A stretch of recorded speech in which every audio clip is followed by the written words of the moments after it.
Starting in April of last year, I decided to replay every single From Software game to get myself ready for the upcoming Elden Ring Shadow of the Erdtree DLC.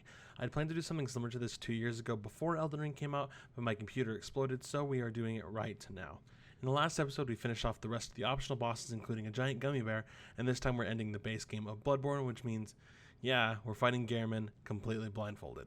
If you enjoyed this episode, by the way, feel free to check out the last episode linked in the description down below, and also check out some of our other series. Also hit that subscribe button as we post videos from this series every single Tuesday. I hope you guys enjoy. Let's start this episode with one final NPC quest, and probably my favorite one in the whole game. Do you guys remember Gascoigne's daughter? You know, the little girl that died to a big pig down in the sewers, which gave you her bow. After you killed Rom, so basically at any point once the blood moon begins, but before you beat the game, you can actually go back to the little girl's house. Now you will find her older sister wondering where her sweet, younger sister has gone. If you give her the bow, the older girl will begin crying, confused why her sister went out on her own. She thanks you, and if you walk away, you'll hear this. Mm-hmm.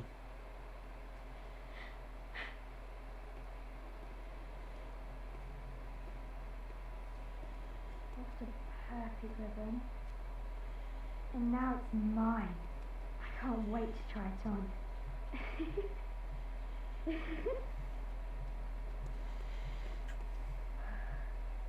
Oh, it's wonderful. Ugh.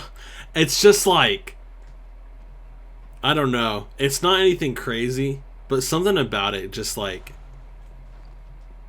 piques my insanity interest. You know? Now you can reset the area and go back down to the pig to find the white ribbon from the older sister who has, of course, died as well. Neat. Back to the lecture hall, and we can access the door on the top floor to be transported into the final area of the game, the Nightmare of Mensis. You'll spawn in a cave and eventually come out to a dark, bleak landscape. You'll encounter a Lorien Silverbeast, and once you eventually reach the top of this big hill, a large structure in front of you will begin to glow and inflict you with frenzy. You'll have to try to keep rocks or walls between you and that slatted building at all times, or you'll be stabbed with blood spears and filled with frenzy. You know, super fun. Grab this lamp on the right and then begin heading across the bridge to the left, dealing with more Silverbeasts now filled with tapeworms, gross, and some of the rock-throwing giants from the Nightmare Frontier. Follow the path all the way up into the building to find... gross. Normally you can just lead these things through the door you enter and kill them one by one, but I mistook how high my level is for actual skill, so I tried fighting them straight up and nearly died. Past the room is a bridge with a hunter, and then you'll enter another room with some enemies that just kind of make my spine crawl. Like, they look like metal children, and they don't actually attack you first. You can kill them if you want, but that's something only a psycho would do, and when you get down to the bottom, you'll find a large metal child with an axe. I no longer feel bad for killing these things. There's a couple other metal children here, some with crossbows, but you'll just need to ride the elevator in the back left corner up to leave this section. Once you exit the elevator, you'll find some fun new enemies like the dog-head crows and, the oh-so-special crow-head dogs, personal favorites of mine. Across the way is a shortcut elevator you can lower, and then you can cross this bridge to begin our first boss fight with Mikulash, host of the Nightmare. Okay. Cos. Or some say cosm. Why is that so loud? Do you hear our prayers? No, we shall not abandon the dream. No one can catch us. No one can stop us now.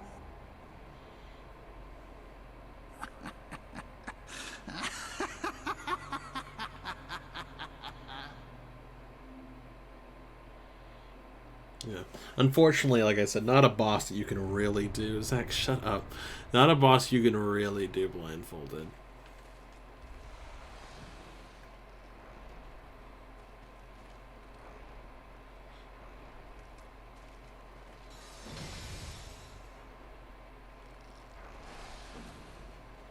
Yeah, good. Just go straight in. That actually works out better for me.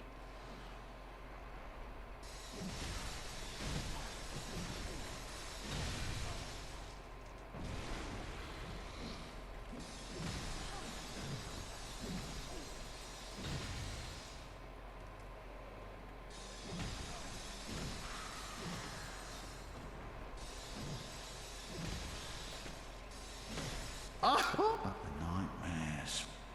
No, it's just because of the way. Although my character is wearing a blindfold just to match the sort of tonal aesthetic of the whole thing. I figured that made sense. Okay, well, he's going in at least, which is good. So now I need to go... Yeah. This way.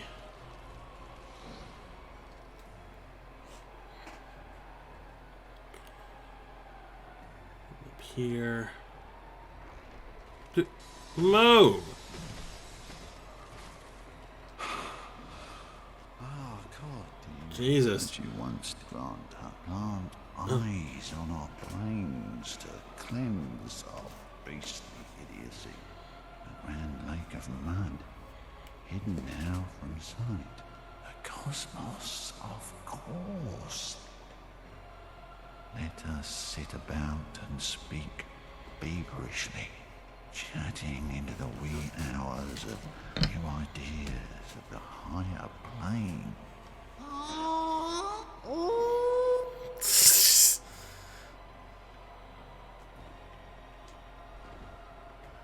New ideas of the higher plane.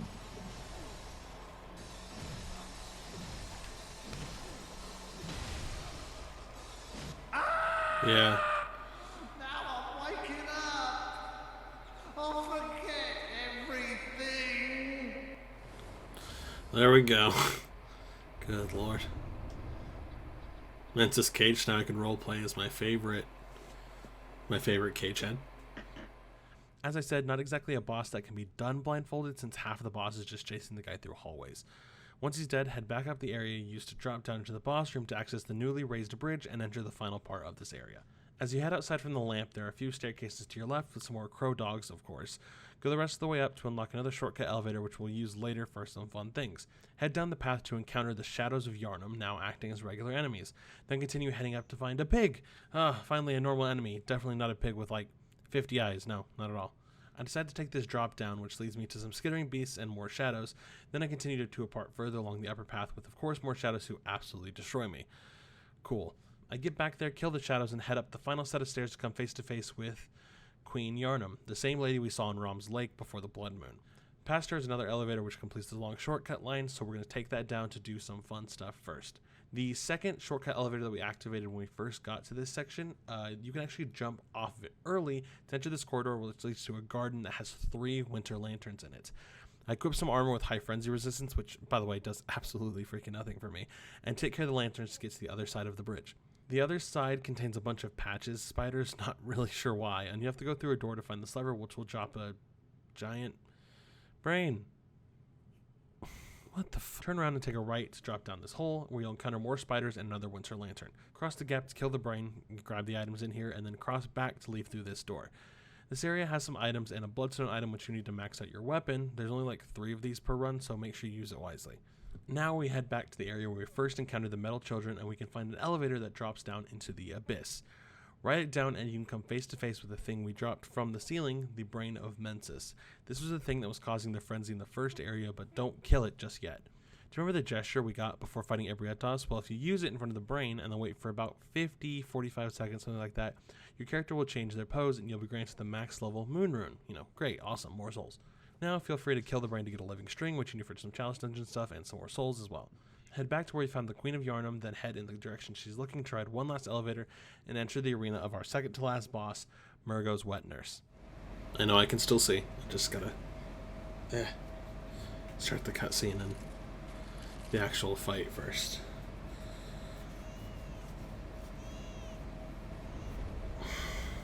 My favorite, like, boss design.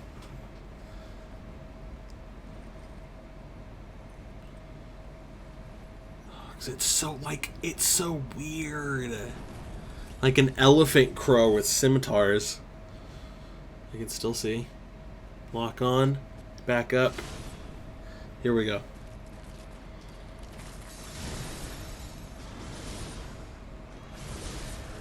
Yep.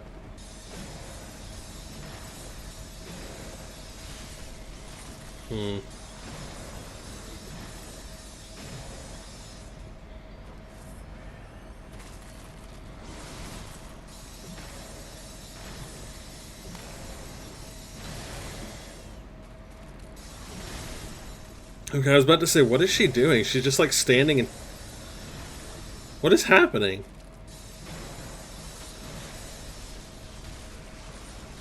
I mean, she's doing the rapid attack thing.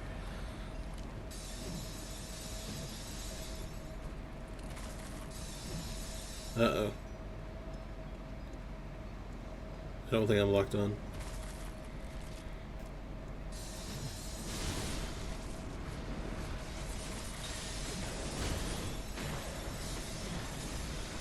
Oh, I need this one. I need to heal.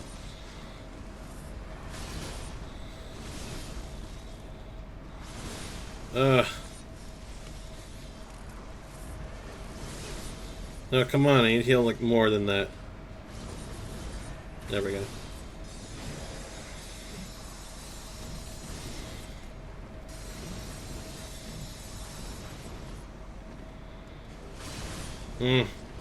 Just trying to position myself so I could figure out where she was.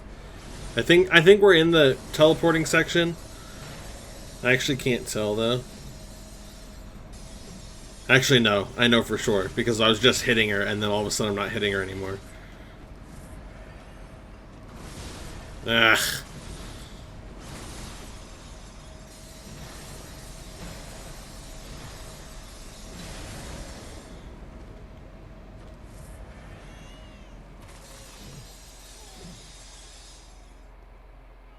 Oh, am I done? Yep. Oh, wait, no. What is happening? Oh, right. I was super confused, but I forgot that you gotta go kill them. Yeah, you gotta kind of walk over here first. Not bad. No, I was fairly confident in that being a simple fight. It's honestly one of the, like, whenever I can see, that's a very simple no heal or no hits taken boss fight. This is probably my favorite designed boss in the entire game. I love the mechanics and just its general appearance. I talk about it a bit in the boss fight. But, you know, sadly, like some of the other bosses, it was a complete cakewalk for me. Now, at this point in the original stream, I actually went on to complete the entire DLC before I fought Gehrman, but the final boss of the DLC was a damn marathon, so we'll save all that for last. For now, teleport back to Hunter's Dream and prepare for the final boss. Warning, by the way, you can go ahead and use all the umbilical cords you've gotten at this point if you want to access the secret final boss. If you don't do this, then beating the next boss will just flat out send you into New Game Plus without a choice. Though, because I don't actually think that the secret final boss is possible blindfolded for multiple reasons that I'll mention after we're done beating Gehrman, I decided not to do it. So instead, enjoy my fight with the final base game boss, Gehrman, the First Hunter. Dear, oh dear. What was it? A hunt? Nah, doesn't matter. You weren't crippled at all.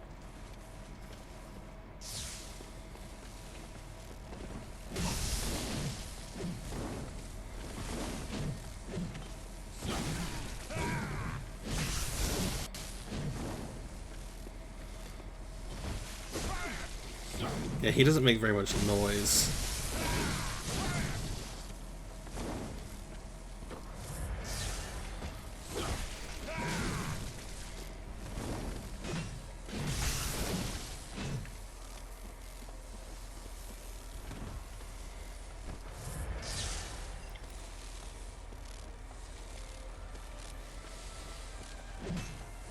I'm not locked onto him, am I? Shoot.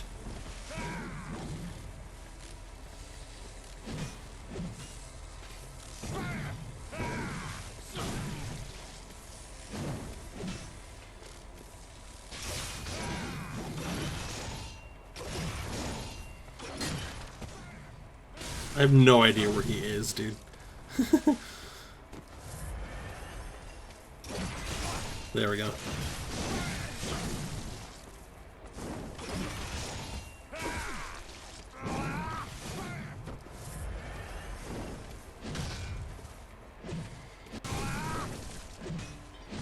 The audio broke for a second. There we go. Get his ass.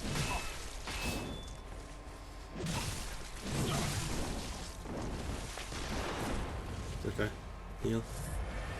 He's gonna go Super Saiyan probably soon.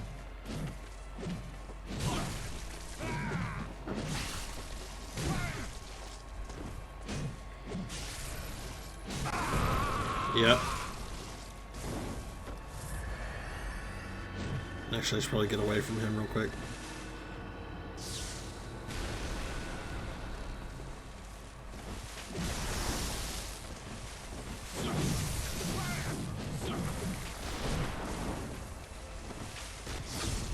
Uh-oh.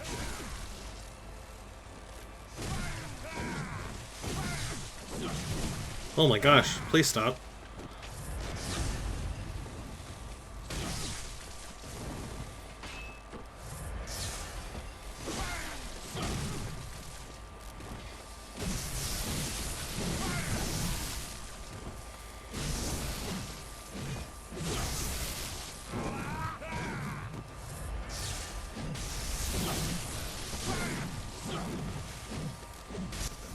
Yeah. First try.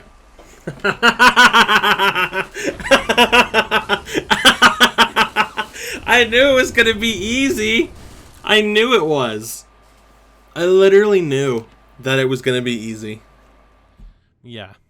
First try. You can kind of see why I decided to do the last boss of the DLC last for the series. With that, I'm going to go ahead and end the episode. Next time around, we begin venturing into the DLC, fighting some of the coolest bosses ever designed by From Software, and also having one of the best blindfolded fights of this entire series. I'll see you guys then. Thank you guys so much for watching. I really hope you enjoyed. I wanted to talk a bit more about the secret final boss thing that I was talking about. So as you could tell in the fight, I actually had a different build on. That's because that's the build I used to beat the rest of the DLC. I changed my build up mostly just because I needed that weapon that I was using. I needed it for the first boss of the DLC, and I just decided to keep it the rest of the way because I just thought it looked cool. But that's why the build's different. But also, speaking of the final boss, so you fight Gehrman, and then if you use 3 umbilical cords, that thing that I talked about whenever it started to basically an embodiment of the moon, it's a god basically, don't worry about it, ascends down from the sky, and in the normal ending that we got, it just kind of turns you into a squid, or no, it turns you into Gehrman. You basically become Gehrman, you get in the wheelchair, you're now the person who helps the hunters, whatever. But if you get the 3 umbilical cords, you actually get to fight the moon presence. So the moon presence has 2 attacks that, in my opinion, made it completely impossible to do blindfolded. One, it has a massive AoE attack that if it hits you, brings you down to 1 HP. I don't even think it's avoidable if I'm remembering correctly. I think it just flat out hits you no matter where you are on the field. And it also has an ability that can negate all healing. So if I'm hit with the 1 HP thing and then the no healing thing back to back, and I'm blindfolded, like, what am I supposed to do? I technically could have sat there and banged my head against the wall for a while, but I honestly was kind of doing a victory lap, and I just didn't want to bother with it. I knew Game 1 was going to be easy, and I just wanted, to be triumphant with beating the final DLC boss. And so I just basically traded Gehrman as a treat for me. I did almost die in that fight, but it was still like a first try, a lot easier than some other stuff. But yeah, that's why we didn't do that final boss. If you want to do it, go ahead. It's a really sick final boss. The ending's pretty cool. It just has some really sick stuff going on. But other than that, I'm going to do the rest of my outro. So like I said in the description, you can go ahead and look in the, as I said at the beginning of the episode, you can look down in the description to see links to the last episode where we fought Ebriatos, we fought Martyr Ligarius, we fought Dark Beast Pearl, all 3 of those blindfolded, very fun and cool fights. Very excited for those. There's also links to our other series. So you have now seen that we have started our new Pokemon playthrough called Pokemon Radical Red. It is one of the most difficult Pokemon games ever created. Probably the only thing that's harder is like Dark Rising, but that's because Dark Rising is unfair. Pokemon Snakewood, similar reasons, and Emerald Rogue, but that's because Emerald Rogue, I actually don't know why. Actually, Emerald Rogue is equally as hard. But Radical Red's like the fan favorite one. It's one everyone really likes to play, so we decided to play that, and we're having a ton of fun with it. We have recorded like 3 to 4 episodes. I think 3 or 4, one of the 2. So that's been a lot of fun. I really do hope you guys enjoyed those as well. Those links down in the description down below. Oh, it's that, and then we're playing through the Resident Evil 4 remake. I completely forgot what I was talking about. This week that this video is going up is also my last week of work because I am a teacher. So streams will be coming back in full force soon. We will get Demon's Souls done, and we will get Elden Ring done. As I in one of my takes, I started mentioning it during the intro, but I stopped myself because I realized I want to talk about it now. I realized, so in the last episode, I said that I wasn't sure if I was going to be back from Guatemala when when the Shadow of the Erdtree DLC came out, but I realized that I will be. I fly back in on the 19th, and the Erdtree DLC comes out on the 21st, so I will have a day to rest, thankfully, and then we will be able to just blitz the DLC. I'm so freaking excited for that to come out. But we will be aiming to get Demon Souls and Elden Ring done before then. Demon Souls, we are, I want to say, a little over halfway done. I don't know exactly because I don't know everything about that game, but we have fully cleared out, I want to say, 2 areas, or 2 of the gates, I think, and we're on the we're in the last area of one of them as well. In general, we're doing good, we're having fun. That game is honestly really cool. We've been enjoying it a lot. So make sure you catch the streams whenever we do them. Other than that, I just want to say thank you guys again so much for watching and for supporting. The next 2 episodes of this are going to be insane. Next episode is Ludwig and Lady Maria, and the last episode is Orphan of Cause. Oh my gosh, I'm so excited. But yeah, anyway, thank you guys so much for watching, and I will see you next week for more Bloodborne. Bye!